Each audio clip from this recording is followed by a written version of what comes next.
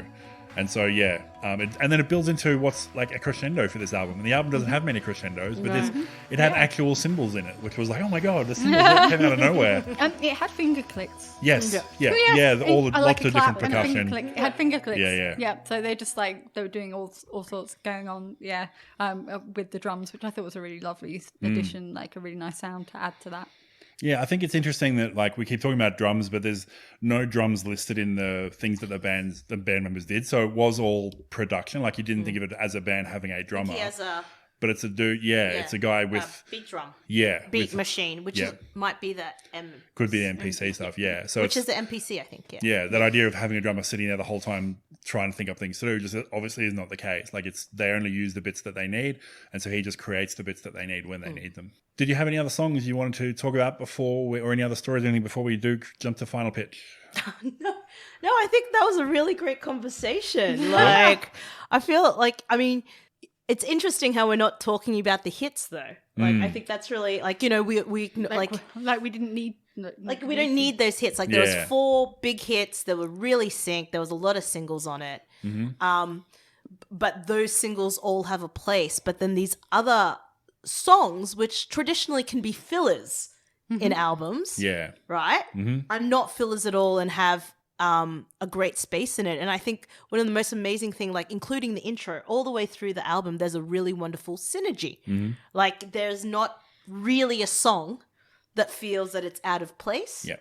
And to an extent, all the songs could be mixed up and still feel in place. And I think that's, one of the most amazing things of this album. Cool. Was that your final pitch, or did you want? Was that final pitch, George? Unless you had anything else you wanted to jump in with. No. Let's go. I'm waiting for this one. This one over here, this little dynamo over here. So final pitch, or was that can be your final pitch? That was really good. Final pitch. I think. I mean, it's an album with synergy. It was ahead of its time. It has a musicianship and instrumentationship that we can all acknowledge is very great. Like these are great musicians. And I don't think there's a part of it that's out of place, and that's why I think it's a flawless album. Cool. Awesome. George. Hello. Final thoughts and a thumbs up or a thumbs down. Final thoughts. Ta-da! So when you first pitched the XX, my instinct was, oh no.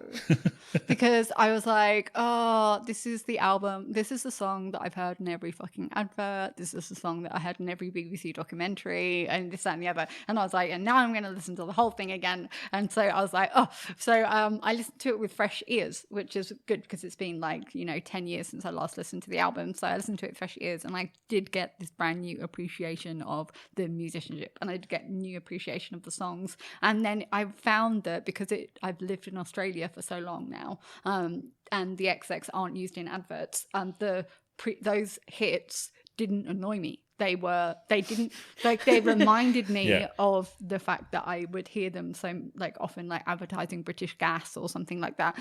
But when I listened to them again, I just went, oh, that's a really pretty song. Just kept going, oh, that's a really pretty song again. Yeah, that's still a really, really pretty song. So I really appreciated listening to it again, but as a grown up and not as somebody that was forced to listen to it, because we were in the UK. If you liked indie, you were forced.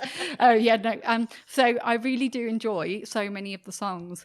However, for me, it wasn't a flawless record because they skimped me on a couple of songs which were too short.